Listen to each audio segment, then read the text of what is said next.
आज हम Raoult's law and types of colligative properties पढ़ने जा रहे हैं। इस लेक्चर के लिए मेरे पास बहुत सारी रिक्वेस्ट आ रही थी कि सर सॉल्यूशन चैप्टर के राउल्ट्स लॉ और जो न्यूमेरिकल्स हैं कोलिगेटिव प्रॉपर्टीज में कि सर हम लोगों को बहुत ज्यादा प्रॉब्लम फेस होती है कोलिगेटिव प्रॉपर्टीज के न्यूमेरिकल को करने के लिए। तो मैंने इससे पहले प्रीवियस लेक्चर में आपको कुछ कंसंट्रेशन टर्म्स पढ़ाई हैं, मोलैरिटी, मोलैलिटी, मोल फ्रैक्शन वगैरह। अगर आपको वो सारी चीजें क्लियर हैं तो तभी आप कोलिगेटिव प्रॉपर्टीज के न्यूमेरिकल को समझ सकते हैं। तो इसलिए आज आपके कहने पे मैंने राउल्ट्स लॉ को आज प्रिपेयर किया है। ये जो लेक्चर है हमारा राउल्ट्स लॉ पे रहने वाला है। इसी की ही हेल्प से हम कोलिगेटिव प्रॉपर्टी को समझेंगे। तो आइए आज का हम लेक्चर शुरू करते हैं। राउल्ट्स लॉ समझते हैं जी क्या होता है। सबसे पहले हम राउल्ट्स लॉ को समझेंगे, फिर उसी में ही हम कोलिगेटिव प्रॉपर्टीज के टाइप्स को पढ़ेंगे। फिर ये कोलिगेटिव प्रॉपर्टी क्या होता है इनको डिस्कशन करेंगे। तो जो हमारा जो पहला आज का टॉपिक है राउल्ट्स लॉ, इसको समझते हैं कि राउल्ट्स लॉ क्या होता है जी। राउल्ट्स लॉ, मान लीजिए आपके पास एक सॉल्यूशन है, एक कंटेनर में आपके पास एक सॉल्यूशन है जी।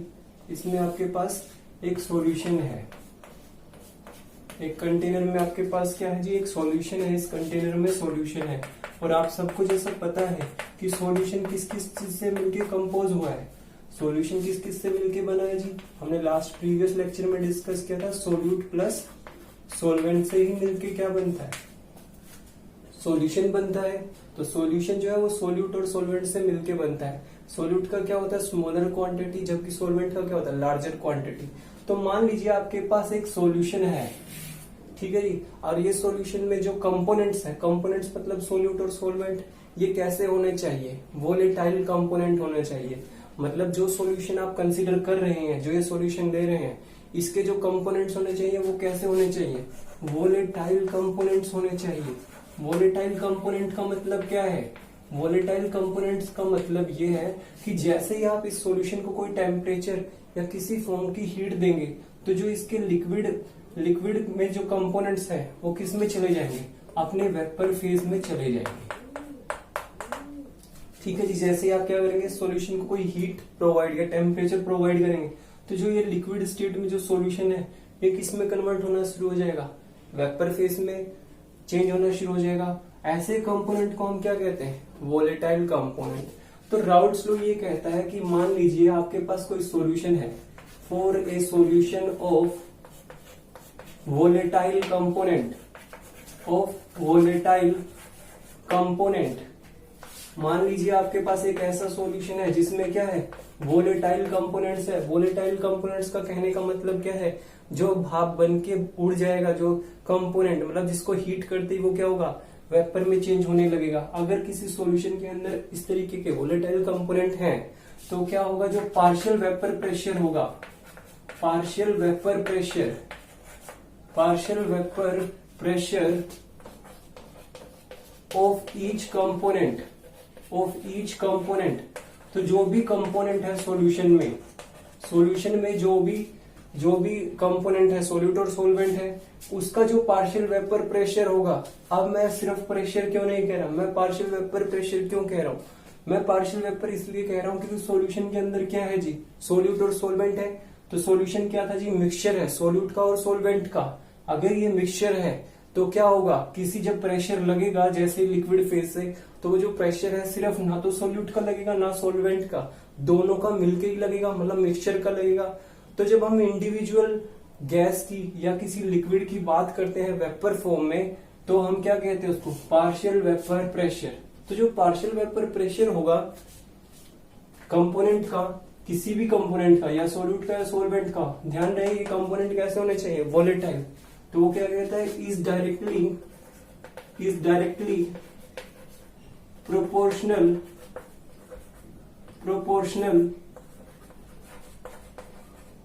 To its mole fraction.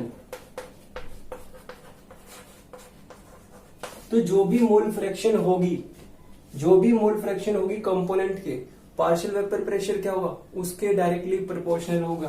मतलब अगर मैं सिंपली वर्ड में कहूं तो मान लीजिए कोई सॉल्यूशन है और जो जिसमें क्या है, सॉल्यूशन में वोलेटाइल कंपोनेंट है। तो पार्शियल वेपर प्रेशर किसी भी कंपोनेंट का जो कि वोलेटाइल है वो किसके डायरेक्टली प्रोपोर्शनल होगा जी, mole fraction of is directly proportional to its mole fraction. Mole fraction को हम किससे दिखाते हैं, जीटा से, ये एक्स नहीं है, जीटा से दिखाते हैं। तो ये क्या है, पार्शियल वेपर प्रेशर, और ये क्या है, ये मोल फ्रैक्शन।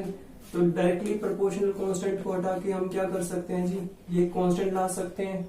अब ये पी डॉट क्या है, इनटू मोल फ्रैक्शन रहेगा, इनटू मोल फ्रैक्शन। तो राउल्ट्स लॉ ये कहता है कि सिंपली वर्ड्स में कि अगर कोई सॉल्यूशन है और उसके अंदर क्या है, वोलेटाइल कंपोनेंट है, तो पार्शियल वेपर प्रेशर जो होगा वो किसके डायरेक्टली प्रोपोर्शनल होगा, मोल फ्रैक्शन के। और जो डायरेक्टली प्रोपोर्शनल है इसको हटा के मैंने क्या किया, प्रोपोर्शनलिटी कांस्टेंट पी डॉट लेके आ गया। अब ये पी डॉट क्या है जी, वेयर पी डॉट क्या है जी, मान लीजिए जब ये सॉल्यूशन फॉर्म नहीं हुआ था तो ये दोनों अलग अलग होंगे, सोल्यूट भी अलग होगा, सोलवेंट भी अलग होगा, क्योंकि सॉल्यूशन कब बनेगा, जब आप क्या करेंगे, सोल्यूट में किसको ऐड कर देंगे, सोलवेंट को ऐड कर देंगे। मान लीजिए जब सोल्यूट और सोलवेंट को आपने मिक्स नहीं किया है तो दोनों अपनी कौन सी फॉर्म में होंगे, प्योर फॉर्म में होंगे।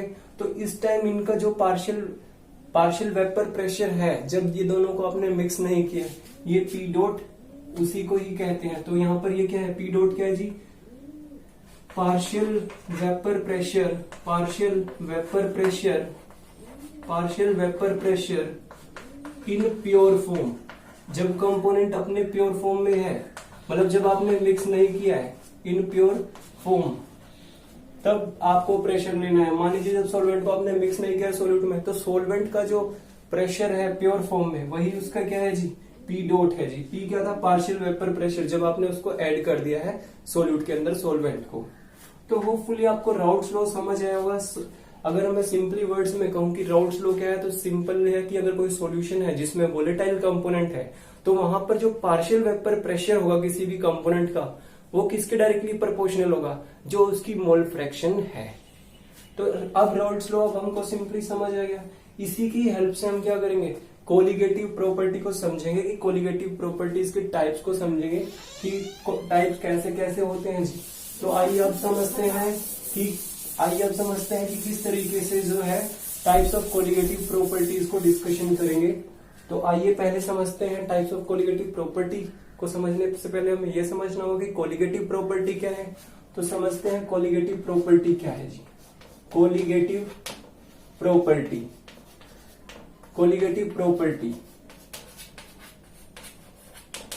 अब ये कोलिगेटिव प्रॉपर्टी क्या होता है। कोलिगेटिव प्रॉपर्टी आपको पता है कि सॉल्यूशन जो है वो किससे कंपोज्ड है, सोल्यूट और सोलवेंट से। तो जब कोई प्रॉपर्टी किसी सॉल्यूशन में सोल्यूट के नंबर ऑफ सोल्यूट पार्टिकल्स पे ही डिपेंड करेगा, ना कि सोल्यूट के नेचर पे, तो वही प्रॉपर्टीज क्या कहलाती हैं, कोलिगेटिव प्रॉपर्टी कहलाती है। तो अगर मैं सिंपली वर्ड्स में कहूं तो कोलिगेटिव प्रॉपर्टी क्या है, these are the properties which depends, जो किस पे डिपेंड करेगी, which depends upon the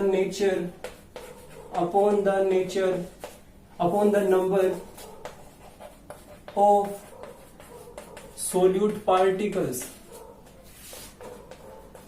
but not depends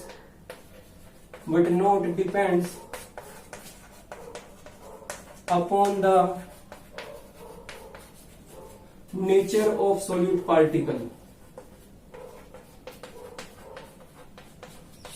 particles. तो कोलिगेटिव प्रॉपर्टी क्या होती है, ये वो प्रॉपर्टी होती है सॉल्यूशन की, जो किस पे डिपेंड करती है, नंबर ऑफ सोल्यूट पार्टिकल्स पे डिपेंड करेगी जी, नंबर ऑफ सोल्यूट पार्टिकल पे। और किस पे डिपेंड नहीं करेगी, nature of the solute particle पे डिपेंड नहीं करेगी। ठीक है जी। तो सिंपली कोलिगेटिव प्रॉपर्टी क्या है, ये वो प्रॉपर्टीज है सॉल्यूशन की जो किस पे डिपेंड करेगी, नंबर ऑफ सोल्यूट पार्टिकल्स पे, और किस पे डिपेंड नहीं करेगी, नेचर ऑफ सोल्यूट पार्टिकल्स पे। तो आइए अब देखते हैं कि कोलिगेटिव प्रॉपर्टीज जो है किसी सॉल्यूशन की, वो कितने टाइप्स की हैं। तो देखते हैं जी इनका टाइप्स क्या क्या है। तो टाइप्स ऑफ कोलिगेटिव प्रॉपर्टी, ठीक, क्या क्या इसके टाइप्स हैं, तो टाइप्स को डिस्कस करते हैं। तो कोलिगेटिव प्रॉपर्टीज जो है वो 4 टाइप्स की होती हैं। तो there are there are four types of colligative property. कोई भी कोलिगेटिव प्रॉपर्टी है सॉल्यूशन की, there are four types of colligative properties. तो चार तरीके की कोलिगेटिव प्रॉपर्टीज हैं जी आपके पास। तो जो पहली प्रॉपर्टी है किसी भी सॉल्यूशन की वो क्या है जी, सबसे पहले हम पढ़ेंगे relative lowering of vapour pressure.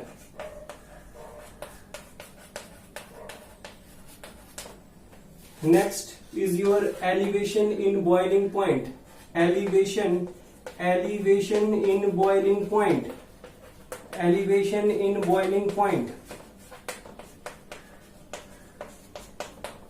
Third one is your depression in freezing point. Depression का मतलब वो नहीं है जी, यहाँ पर depression का मतलब है lowering की कितना कम हुआ है। Depression in freezing point या मेल्टिंग पॉइंट भी कह सकते हैं, डिप्रेशन इन फ्रीजिंग पॉइंट। और लास्ट जो रहेगा आपका रहेगा ओस्मोटिक प्रेशर। तो आज का जो हमारा लेक्चर रहेगा वो सिर्फ किस पे रहेगा जी, relative lowering of vapour pressure पे। और जो ये प्रॉपर्टीज हैं चारों की प्रॉपर्टी जितनी भी आपको यहाँ पे दिखाई गई है, सीबीएसई में हर साल यहाँ से 3 मार्क्स का एक न्यूमेरिकल आपको जरूर मिलेगा। तो इसलिए जो ये कोलिगेटिव प्रॉपर्टीज है इनको समझना उतना ही इम्पोर्टेंट है, क्योंकि यहाँ से हर साल कोई ना कोई न्यूमेरिकल आपको बोर्ड के एग्जाम्स में या आप किसी एंट्रेंस एग्जाम में बैठते हैं तो वहां जरूर मिलेगा। तो आज जो हमारा फोकस रहेगा वो किस पे रहेगा जी, relative lowering of vapour pressure पे। तो आइए इस पे डिस्कशन शुरू करते हैं कि relative lowering of vapour pressure क्या है। तो रिलेटिव पहली कोलिगेटिव प्रॉपर्टी को आज मैं डिस्कस करने जा रहा हूँ, जहाँ क्या डिस्कस करेंगे जी, relative lowering of vapour pressure. Relative lowering of vapour pressure को देखते हैं, पहली कोलिगेटिव प्रॉपर्टी आज यही होगा जी आपका, सिर्फ relative lowering of vapour pressure. Relative lowering of vapour pressure तो समझते हैं इसको क्या है जी, इसमें क्या डील करेंगे। सब कुछ वही मानेंगे। मान लीजिए आपके पास एक कंटेनर है, ये एक कंटेनर है जी, कंटेनर। अब कंटेनर के अंदर क्या है जी आपके पास, एक कंटेनर है, कंटेनर में क्या है जी आपके पास, एक सॉल्यूशन है। ठीक है जी, पहले मैं मान लेता हूं कि यहाँ पर मेरा क्या है जी, सिर्फ सोलवेंट पार्टिकल्स हैं जी। क्या है यहाँ पर, सिर्फ सोलवेंट पार्टिकल है पहले। ठीक है जी, जब आप क्या करोगे, इस सोलवेंट में, अभी जो सोलवेंट है कंटेनर में वो क्या है जी, प्योर फॉर्म में है। ठीक है जी, जब सोलवेंट है, पहले मैंने क्या कहा, एक कंटेनर है, कंटेनर में क्या है जी, सोलवेंट है। सोलवेंट का जो पार्शियल प्रेशर है जी वो क्या है जी, अब ध्यान रखना आप, जब भी मैं सोल्यूट का यूज करूंगा तो मैं सबस्क्रिप्ट 2 यूज करूंगा, और जब भी मैं सोलवेंट का यूज करूंगा तो मैं सबस्क्रिप्ट 1 यूज करूंगा। ये बात हमारी पहले हो चुकी है प्रीवियस लेक्चर में। सोलवेंट को जो मैं है, सोलवेंट जो है मैं 1 सबस्क्रिप्ट से दिखाऊंगा, सोल्यूट को मैं कौन से सबस्क्रिप्ट से दिखाऊंगा, 2 से। अब मान लीजिए ये सिर्फ कंटेनर के अंदर क्या है, सोलवेंट है, तो सोलवेंट का जो अभी, क्योंकि ये प्योर फॉर्म में है, इसके अंदर कोई और दूसरा कंपोनेंट नहीं है, तो ये अपनी प्योर फॉर्म में है। तो जब प्योर फॉर्म में है सोलवेंट है तो मतलब मैं 1 यूज करूंगा। तो जब ये प्योर फॉर्म में है, प्योर सोलवेंट, तो ये इसका पार्शियल वेपर प्रेशर कितना है, P1 डॉट। तो ये क्या है जी, partial vapour pressure in pure form. जब ये क्या है जी, प्योर फॉर्म में है, partial vapour pressure in pure form, मतलब जब तक आपने कोई सोल्यूट ऐड नहीं किया है। अब मान लीजिए आपने क्या किया, इस कंटेनर में जो सॉल्यूशन था इसमें क्या ऐड कर दिया, इसमें आपने सिंपली क्या ऐड किया जी, इसमें अब सोल्यूट को ऐड कर दिया। मतलब आपने क्या किया है, जो सॉल्यूशन था उसके अंदर किसको ऐड कर दिया है, सोल्यूट को ऐड कर दिया है जी। सोल्यूट को ऐड करने के बाद जो सोलवेंट का प्रेशर है, सोल्यूट को ऐड करने के बाद सोलवेंट का जो प्रेशर है वो कितना हो गया जी, वो P1 हो गया। ठीक है जी, सोल्यूट को सोलवेंट में ऐड करने के बाद प्रेशर जो बन गया वो क्या हो गया जी, अब ये प्योर फॉर्म में तो रहेगा नहीं, जैसे ही आप सोल्यूट को इसमें डालेंगे तो ये अपने किस में हो गया, अब ये प्योर फॉर्म में नहीं है, तो ये क्या जी, partial vapour pressure of solvent हो गया। अब जैसे ही आपने सोल्यूट को सोलवेंट में ऐड किया है तो क्या बन गया, सोल्यूट को सोलवेंट में ऐड करेंगे क्या बनेगा, वो सॉल्यूशन का भी प्रेशर बन जाएगा। तो मैं प्रेशर ऑफ सॉल्यूशन भी कह सकता हूं यहां से इसी को ही। तो ध्यान रखिए P1 क्या है जी, सॉल्वेंट का प्रेशर कब है जी, जब आपने सोल्यूट को ऐड किया है। और जब मैंने इस पे डॉट लगा दिया तब क्या है, जब ये अपने प्योर फॉर्म में है, मतलब जब आपने सोल्यूट को ऐड नहीं किया है। और जब आपने सोल्यूट को सॉल्वेंट में ऐड कर दिया तो क्या बन गया, सॉल्यूशन का प्रेशर भी कह सकते हैं। तो ये टर्म आपको ध्यान रखनी है। अब इसी का यूज करते पढ़ना है। रिलेटिव लोवरिंग को समझाने से पहले मैं इस टर्म को लेता हूं, लोवरिंग ऑफ वेपर प्रेशर। मान लीजिए सोल्वेंट, पहले कंटेनर में क्या था, सिर्फ सोल्वेंट था, तो उसका प्रेशर, उसका जो पार्शियल वेपर प्रेशर था प्योर फॉर्म में कितना था, P1 डॉट था जी, P1 डॉट यही था स्टार्टिंग में इनिशियल। फिर आपने क्या किया, इसमें क्या कर दिया था, सोल्यूट को ऐड कर दिया था। सोल्यूट को ऐड करने के बाद सोल्वेंट का प्रेशर कितना हो गया, P1 हो गया। तो क्या करेंगे हम, P1 ले लेंगे, बाद में ये हो जाएगा, इनिशियल ये था, जब आपने सोल्यूट को ऐड कर दिया तो प्रेशर क्या बन गया, P1 बन गया। तो इनिशियल में से आप फाइनल प्रेशर को घटा दोगे तो ऑब्वियसली क्या आ जाएगा, लोवरिंग ऑफ वेपर प्रेशर आ जाएगा। भाई अगर आपको आपको ये बताना है कि मेरे पास पहले 100 चीज थी, अब आपने क्या कर दिया, उसमें से 10 निकाल लिया, तो बाकी कितना रह गया, 90 ही रह गया। तो वो कैसे पता करोगे, आप 100 में से क्या करोगे, 10 को घटाओगे। यही मैंने क्या किया, पहले प्रेशर ये था, ऐड करने के बाद प्रेशर कितना हो गया, ये हो गया। तो मैंने इनिशियल में से फाइनल को क्या कर दिया, माइनस कर दिया। उसी में से तो मैं क्या बताऊंगा कि मेरा लोवरिंग कितना हो गया वेपर प्रेशर। ठीक है जी, तो ये क्या आ गया आपका, लोवरिंग ऑफ वेपर प्रेशर, ना कि relative lowering of vapour pressure. ठीक है जी, अब इसी को ही मैं क्या लिख सकता हूँ, P1 डॉट माइनस, अब देखिए यहाँ पे ये P1 है जी। आपने अभी राउल्ट्स लॉ मैंने पढ़ाया था, राउल्ट्स लॉ आपको क्या कहता है कि पार्शियल वेपर प्रेशर किसी भी कंपोनेंट का सॉल्यूशन के अंदर, ये सोल्यूट का मैं यहाँ पे दिखा देता हूँ, ये सोल्यूट पार्टिकल्स है, जब आपने ऐड कर दिया है ये इसके अंदर भी जाएंगे। हाँ जी, जैसे ही आपने सोल्यूट को ऐड कर दिया, मतलब ये सॉल्यूशन का प्रेशर है जी। तो इसका मैं क्या कह सकता हूँ, जो सॉल्वेंट का प्रेशर है सोल्यूट को ऐड करने के बाद, अगर मैं इस पर राउल्ट्स लॉ लगाऊं, राउल्ट्स लॉ क्या कहता है, अगर किसी सॉल्यूशन में वोलेटाइल कंपोनेंट है तो क्या होगा जी। और जो वोलेटाइल कंपोनेंट है मोस्टली क्या होता है, सोलवेंट होता है। सोल्यूट क्या होता है, नॉन वोलेटाइल होता है। तो ये क्या है जी, सोलवेंट है, सोलवेंट पे तो प्रेशर है, कब, जब आपने किसको ऐड कर दिया, सोल्यूट को ऐड कर दिया। तो ये क्या है जी, अब राउल्ट्स लॉ इस पे लगाएंगे तो राउल्ट्स लॉ क्या कहता है, partial vapour pressure is directly proportional to its mole fraction. Mole fraction क्या होगा, फिर मैंने क्या किया था, P1 किसके बराबर आ गया था, P1 डॉट इंटू x1, यहाँ पे मैंने राउल्ट्स लॉ लगा लिया। राउल्ट्स लॉ यही तो था जी कि पार्शियल वेपर प्रेशर किसके डायरेक्टली प्रोपोर्शनल होता है, मोल फ्रैक्शन के। इस प्रोपोर्शनलिटी को हटा के मैंने क्या किया था, P1 लगा लिया था x में, अगर ये 1 कंपोनेंट का तो ये भी 1 हो जाएगा, तो यही मैंने यहाँ पे लगा दिया। ठीक है जी, अब यहां से क्या करेंगे, P1 dot minus P1 is equal to, यहां से P1 कॉमन ले सकते हैं, P1 डॉट कॉमन आ जाएगा यहां से, तो बाकी क्या रहेगा, P1 माइनस x1 रहेगा।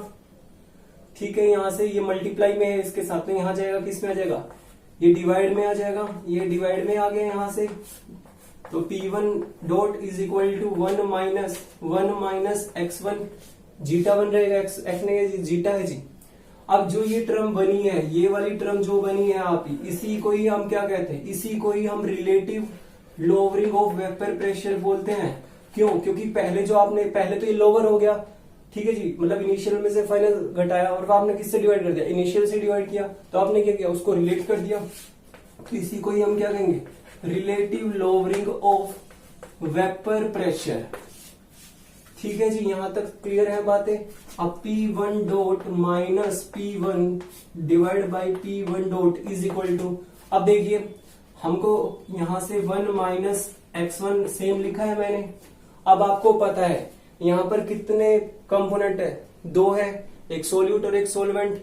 अब मान लीजिए मैंने जो सोलवेंट की मोल फ्रैक्शन है जी जीटा 1, सोल्यूट की मोल फ्रैक्शन है जीटा 2। तो मोल फ्रैक्शन मैंने पढ़ाया है आपको, मोल फ्रैक्शन जितने भी कंपोनेंट है सॉल्यूशन की, उसका अगर मैं सबमिशन कर दूं, मतलब मैं ये कह रहा हूं कि अगर मान लीजिए आपके पास सोल्यूट है और सोलवेंट है, सोल्यूट है और क्या जी सोलवेंट है, तो दोनों की मोल फ्रैक्शन जो होती है उनका सबमिशन किसके बराबर होता है, 1 के बराबर होता है। ये बात हमने मोल फ्रैक्शन में की थी। अगर आपको मोल फ्रैक्शन 2 की चाहिए, 2 का मतलब क्या, सोल्यूट, तो आपको क्या करना है, 1 में से क्या घटा देंगे, जीटा 1। तो मैं इस टर्म को यहाँ पे क्या लिख सकता हूँ, जीटा 2 लिख सकता हूँ। मतलब इक्वेशन एक को मैं क्या कर सकता हूँ, जीटा 2 लिख सकता हूँ यहाँ पर। तो ये क्या बन जाएगा, P1 dot minus P1 upon P1 dot is equal to, क्या लिख सकता हूँ मैं इसको, जीटा 2 लिख सकता हूँ।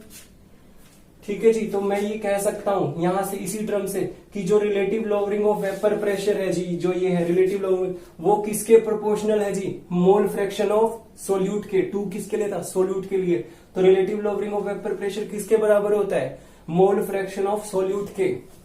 ठीक है जी। अब मान लीजिए जो आपने सॉल्यूशन लिया था, इसी को ही आगे बढ़ाते हैं। अब मोल फ्रैक्शन कैसे निकालते हैं, मान लीजिए आपको मोल फ्रैक्शन निकालना है सोल्यूट की, तो किस तरीके से निकालते हैं आप क्या करते हैं जी, इस इक्वेशन को y ले लीजिएगा, जो ये इक्वेशन बनाई हमने y ले लिया इसको। ठीक है जी। अब मोल फ्रैक्शन किस तरीके से निकालेंगे सोल्यूट की, हमने पढ़ा था जिसके मोल फ्रैक्शन निकालने उसके नंबर ऑफ मोल्स ऊपर ले लेते हैं न्यूमरेटर में, और डिवाइड किससे करते हैं, number of moles of solute plus number of moles of solvent से ही। तो क्या करेंगे, अब मैं यहाँ पर x2 को रख देंगे, तो क्या बनेगा, P1 dot minus P1 divide by P1 dot is equal to N2 divide by N1 plus N2। मैंने क्या किया, यहाँ पे जीटा 2 को रख दिया है जी। अब आगे क्या करेंगे, इसी इक्वेशन को, जीटा 2 को हम क्या करेंगे जी, अब मान लीजिए जो सॉल्यूशन था आपका, मान लीजिए जो सॉल्यूशन आपने स्टार्टिंग में लिया था वो क्या है, डाइल्यूट है जी सॉल्यूशन। तो for a dilute solution, dilute solution का मतलब क्या है जी, मतलब अगर आप किसी सॉल्यूशन की कंसंट्रेशन को कम कर देंगे, कम कैसे करेंगे, जब आप उसमें क्या कर देंगे, वाटर को ऐड कर देंगे, तो उस टाइम क्या हो जाएगा, जो number of moles of solute है जी, डाइल्यूट सॉल्यूशन क्या होते हैं जी, ये वो सॉल्यूशन होते हैं जिसमें number of moles of solute क्या होते हैं, बहुत बहुत कम होते हैं। किसके कंपैरिजन में, number of moles of solvent के। तो अगर number of moles of solute बहुत कम है, किसके कंपेयर, जिसकी तरफ मुंह खुला होगा मतलब वो क्या ज्यादा है, तो क्या है जी, नंबर ऑफ मोल्स सोलवेंट के क्या है, ज्यादा है। अगर ये बहुत ज्यादा है तो ये क्या है, बहुत कम है। अगर ये बहुत कम है तो हम क्या कर सकते हैं, N2 को निग्लेक्ट कर सकते हैं। सो N2 कैन बी निग्लेक्टेड। सो हम number of moles of solute को क्या कर सकते हैं, निग्लेक्ट कर सकते हैं। जैसे ही निग्लेक्ट करेंगे आप, तो जो ये इक्वेशन बनी है आपके पास क्या बन जाएगी, P1 dot minus P1 upon P1 dot is equal to N2 upon N1, यही बनेगा। यहां तक क्लियर है। मैंने इसको क्या कर दिया, निग्लेक्ट कर दिया। क्यों, क्योंकि number of moles of solute क्या है, बहुत कम है। बहुत कम क्यों है, क्योंकि सॉल्यूशन कैसा है, डाइल्यूट है। ठीक है जी। आप देखिए मोल कंसेप्ट में मैंने आपको क्या पढ़ाया था, सिंस नंबर ऑफ मोल्स कैसे निकालते हैं आप, वेट अपॉन मोलिकुलर वेट से निकालते हैं, वेट अपॉन गिवन मास या अपॉन मोलिकुलर मास। यहां पर आप रख दीजिए इसको, तो क्या बनेगा, P1 dot minus P1 up to, यहां पर क्या बनेगा, ये W2 अपॉन M2, यहां पे क्या बनेगा जी, W1 अपॉन M1। इसी को ही मैं क्या करता हूं, रेशनलाइज कर देता हूं। आगे रेशनलाइज करने के बाद क्या बनेगा जी, रेशनलाइज करने के बाद क्या बन जाएगा, ये P1 dot minus P1 upon P1 dot is equal to, ये क्या बनेगा, W2 अपॉन M2। ये क्या हो जाएगा, रेसिप्रोकल हो जाएगा यहाँ पे जाके, M1 divide by W1, P1 dot minus P1 by P1 dot. अब W के नीचे W लेके जाओ, W2 upon W1 into M1 upon M2। तो ये फॉर्मूला आपको ध्यान रखना है जब भी आपको क्या करना है, relative lowering of vapour pressure निकालना है जी। जब भी आपको क्या करना है, रिलेटिव। अब देखिए ये पूरा क्या है जी, ये relative lowering of vapour pressure है। ये क्या है, मास ऑफ सोल्यूट, ये क्या है, मास ऑफ सोलवेंट। ये क्या है जी, ये क्या है, मोलिकुलर मास ऑफ सोलवेंट। ये क्या है, मोलिकुलर मास ऑफ सोल्यूट। आपको सिर्फ एक ही बात याद रखनी है, 1 जो है मैंने किसके लिए यूज किया है, सोलवेंट के लिए, 2 किसके लिए यूज किया है, सोल्यूट के लिए।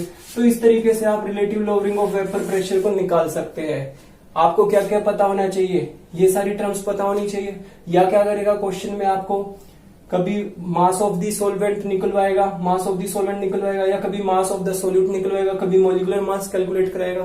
तो आपको दूसरी टर्म्स दी होंगी, आपको एक टर्म बतानी होगी, तो आप इस पे न्यूमेरिकल लगा सकते हैं। आने वाली क्लासेस में मैं इस पे न्यूमेरिकल आपको करके दिखाऊंगा, आने वाले लेक्चर में। होपफुली आपको ये समझ आया होगा। अगर आपको मेरा ये टॉपिक समझ आया, अगर आपको अच्छा लगा, तो प्लीज आप लाइक और सब्सक्राइब करते रहिए। इसी तरीके से मैं आपके लिए अच्छी से अच्छी और टॉपिक्स पे वीडियो लाता रहूंगा। Thank you so much. मिलते हैं नेक्स्ट वीडियो में।